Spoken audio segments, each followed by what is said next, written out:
Okay, so I'm going to begin. As last year, I'll be recording everything. Right now, it's just a screenshot of my folders here. I don't apparently have this this package. Do you guys remember this sheet from grade 11? Yeah. Those of you that had me? Might have been one or two of you that didn't get this if you haven't. Somebody else, he might have given it to you. I don't know. Robin, does this look familiar? No? Okay. So those of you that were in grade 11 will remember this. Today, all we're going to do is, by the way, if you haven't got your Schoology account, please do so. Okay, I'll be checking on the weekend to see.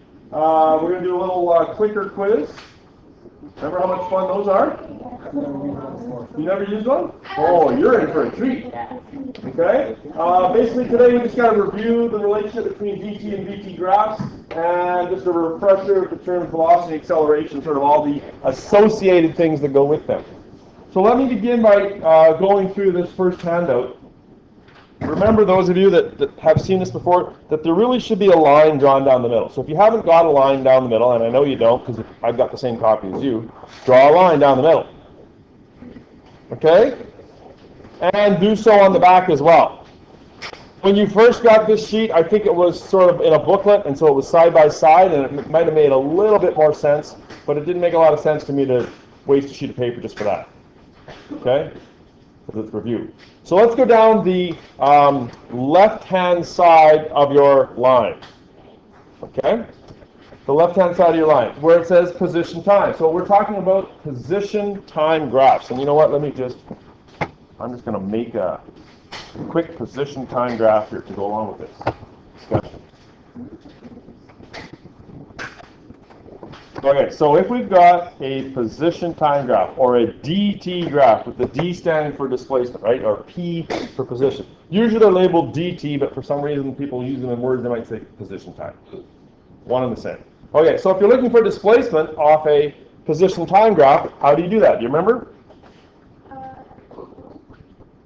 Well, if at this point here, this is maybe, I don't know, 14 meters, and this point here is at 0 meters, what's the displacement?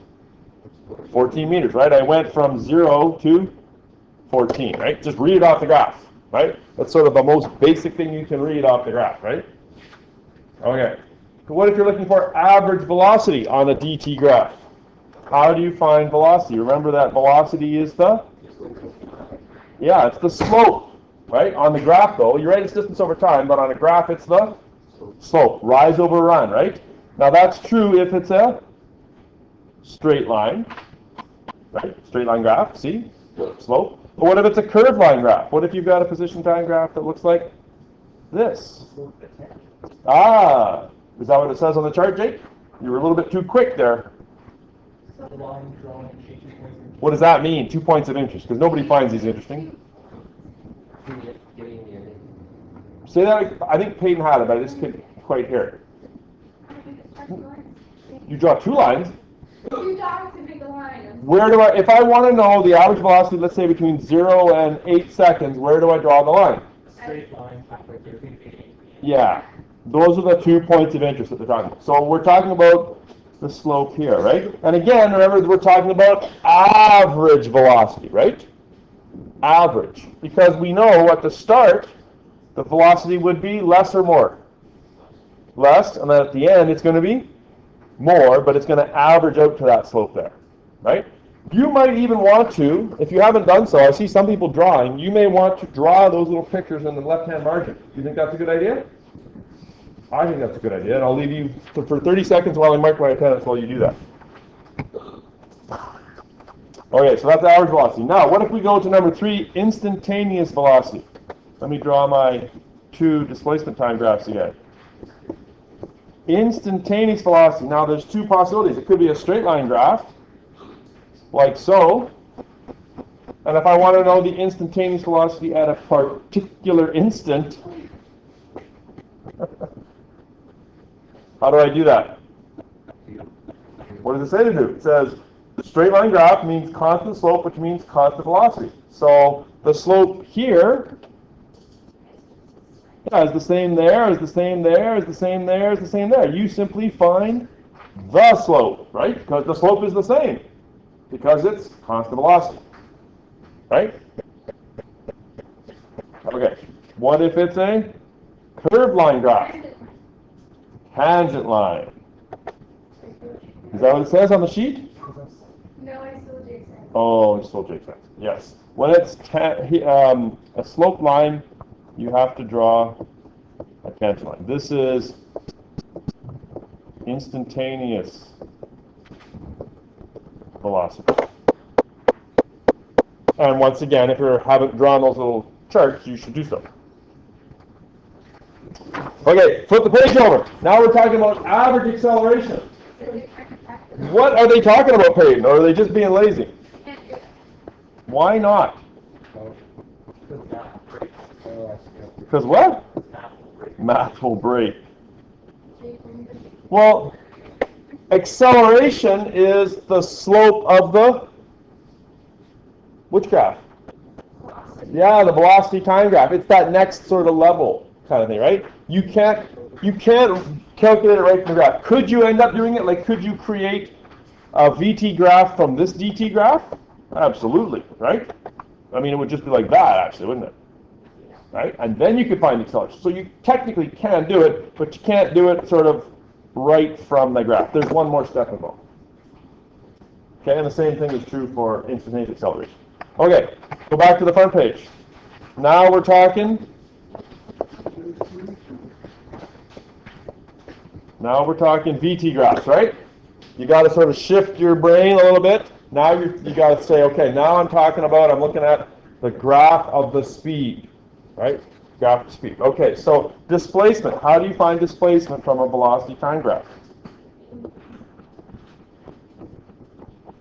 Do you remember? It says here you have to find the area between the VT graph and the time coordinate. What does that mean? The time coordinate is a fancy word for this axis right here, right? That's the time coordinate. So you're finding the area between the graph and the x-axis, right? And if you have to, divide the area into rectangles and triangles and so on, right? And everything above is positive, and if it happens to go below, then that area is negative, right? Remember all that stuff? Okay, what about average velocity? Now this one always causes a little bit of grief. Average velocity. Let me just redraw that sort of basically the same graph that I've got up there, right? Okay? Average velocity, what people want to do, because when they think about average, the first thing that students think about when they think about average is they want to add up all the things and divide by how many there are, right? That's kind of what you're taught right from the start, right? Okay, not going to work here, right? Like, if I drive to Nipawa at exactly 100 kilometers, with the exception of 5 miles where there's construction, when I drive 20 kilometers an hour, right? So I'm driving at 100, and I'm driving at 20. Is my average 60? Why not? That's why. Well said, Joey. How come? If I go 100 for like 85 minutes, and for 5 minutes I only drive 20, is my average 100 plus 20 is 120 divided by 2 is 60? No? Why not? I add them up and divide by how many there are. Because the time, they're not weighed the same, right? I went at 100 for a lot longer. It's like having 6 tests at 100 and 1 test at 10. You don't go 100 and 100 and 100 and 100, or you do, right? You don't just go 110 and divide by 2, right? There's more at 100. Same thing. So here it's the same idea. You can't just sort of take this point and this point and this point and this point and this point. That's what I've seen kids do. Don't do that. How then do you find the average velocity? Well, the average velocity is d over t. And how do you find the d? That area thing. To get average velocity from a velocity time graph, you have to first find the displacement. And how do you do that? You go back to the first part here. Now I got the hiccups. And you got to find the area thing. Does that make sense?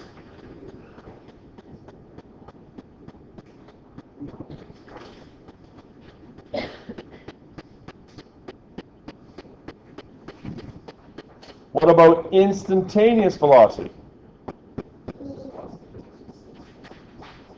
I'm waiting here because I see a few people still jotting stuff down. Yeah, it's because it's a velocity time graph, right? You instantaneous velocity, you just, yeah, read it off the graph. That's what you mean by it's just a number? It's what? What about average acceleration and instantaneous acceleration?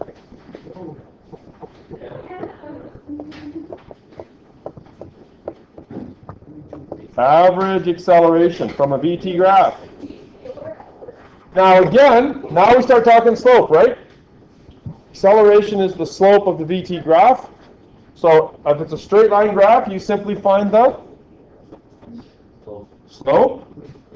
If it's a curved line graph, then you draw a line between 2 points. And I should not have done that in that color.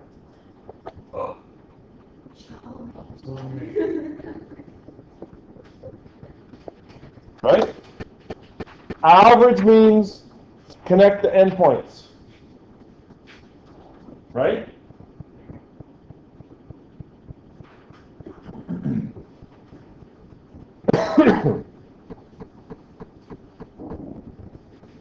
Instantaneous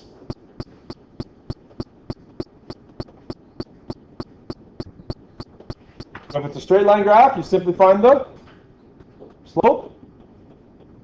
And if it's a curved line graph, tangent. This sheet is much like the hokey pokey. That's what it's all about. Right? It's all there. Well, you laugh at that one, but you don't laugh about the other one. You do. You try. All right. Let's spend a few minutes going through the answers here. Make notes. Right. Don't worry if you get it right or wrong. The key thing is that you can do it later, kind of thing. Don't worry. Some of you may not have done physics for like 12 months. Some of you maybe a lot longer. I don't know, kind of thing. So not a problem. Okay.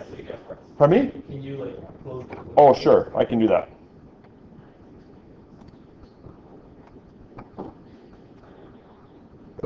Okay, the correct answer here is A. There you go. See? Okay, let's have a look. Really? Yeah. Uh-oh. It does. Let's go through these. Why is the first one A? A bar, average acceleration from 0 to 4. Average acceleration. Right? Acceleration is the slope of the VT graph. It's a straight line. I go from 10 down to 2. So I drop 8 and I go over 4 minus 2. That one you should all have gotten. You put 2? Okay, so you forgot the minus. Down is negative, right? Okay, not a problem. We're going to get through it, don't worry. Did I get you through grade 11? Yeah, I did. I scraped by. No, you did just fine. A bar from 10 to 16 seconds. From 10 to 16. You gotta draw a line. No, don't guess.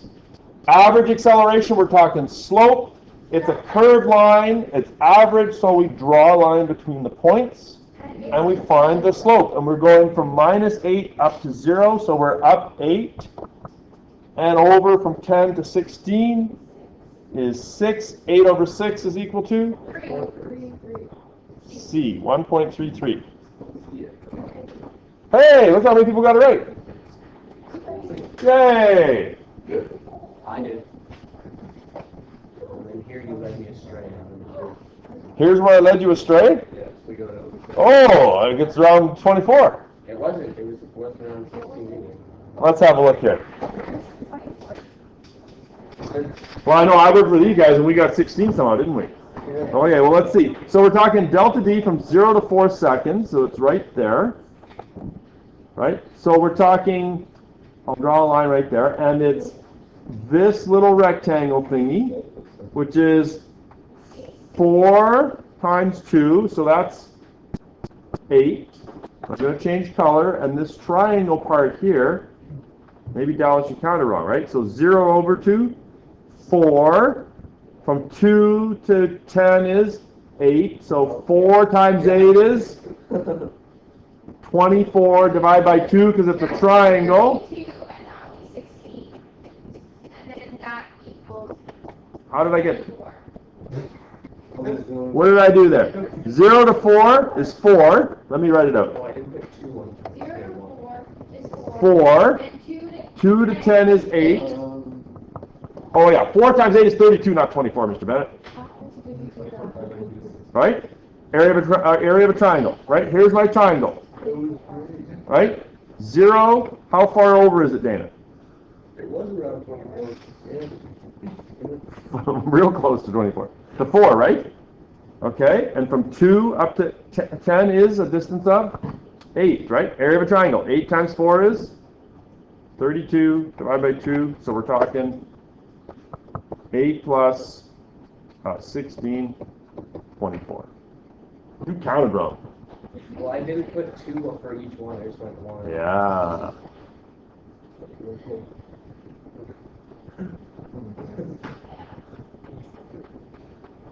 Good?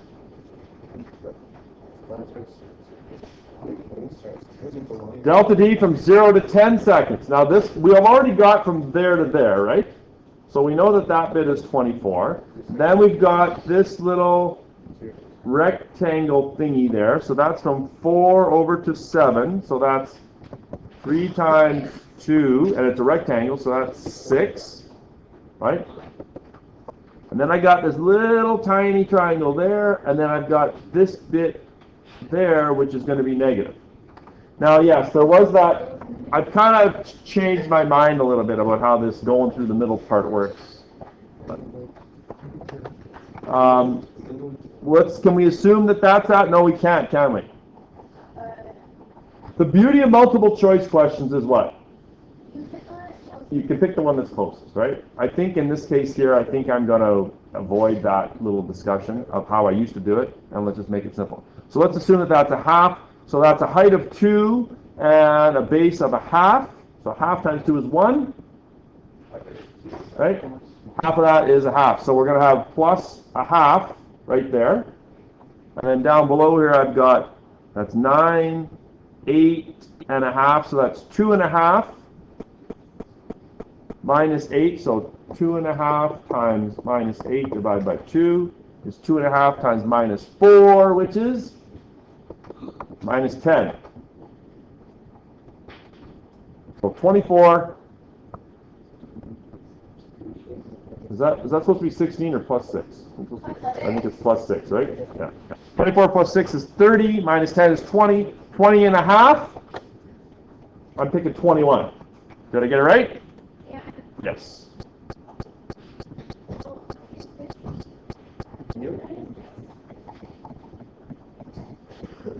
Not surprising, that one was challenging. We're going to do more of this, you guys. Don't worry. We're going to get you into the swing of things.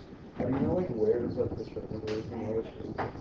Well, you break it in. You break it into rectangles and triangles. Like, where else would you do it? Yeah. Is that right? Like, how else would you do it? How did you do it? So can you not cross like that? Zeros. No, because everything below is negative, right? Oh, okay. It's the rule is that it's between the graph and the axis, right? So you got to take that area there and break it into triangles and rectangles. You went like all the way down. No, because that's not. You don't go all the way down. You only go to the axis.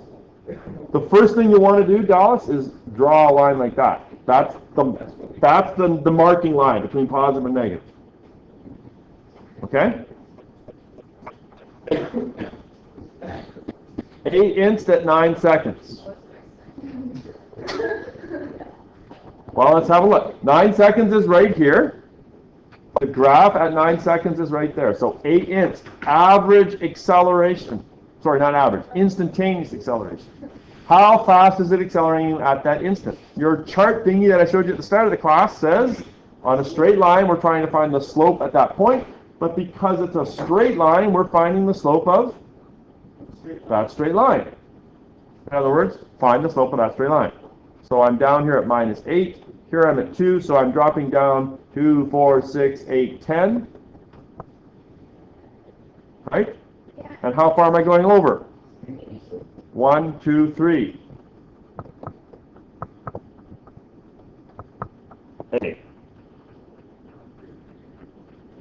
Right? Is that right? Yes, correct answer is A. Lots of people said B.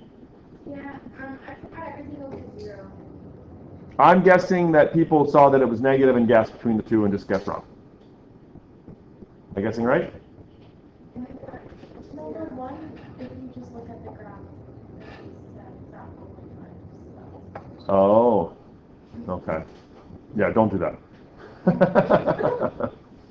Don't do that. 8 inst at 14 seconds. I've already got a mark here, right? At 14 seconds.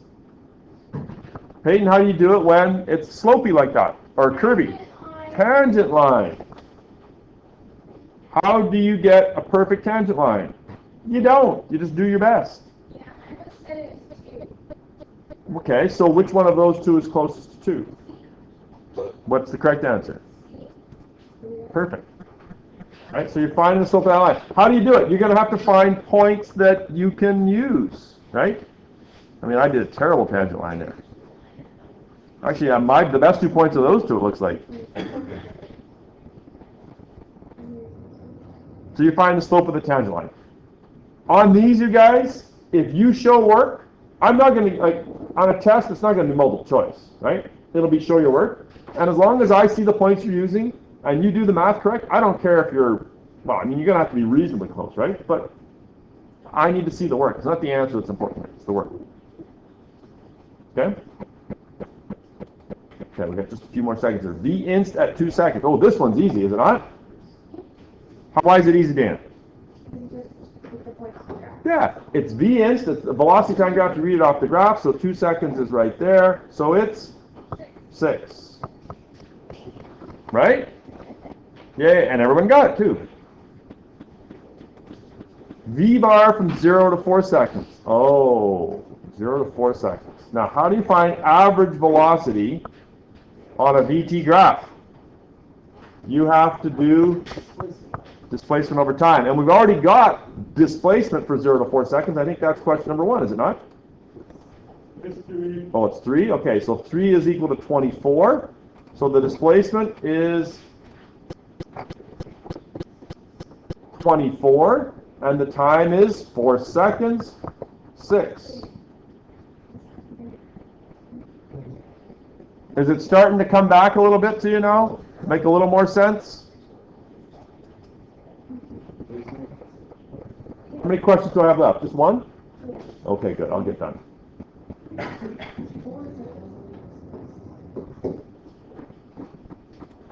Last one. V bar from 0 to 10 seconds. Oh, what did I do? V bar from 0 to 10 seconds. Oh. Well, no, this is okay because, again, it's d over t. And what was the displacement from 0 to 10 seconds? That was the one that we kind of guessed at a little bit, right? 21. So the displacement was 21. And the time is from 0 to 10 seconds over 10. Oh, that's easy. 21 divided by 10 is 2.1. What's the right answer? Yes.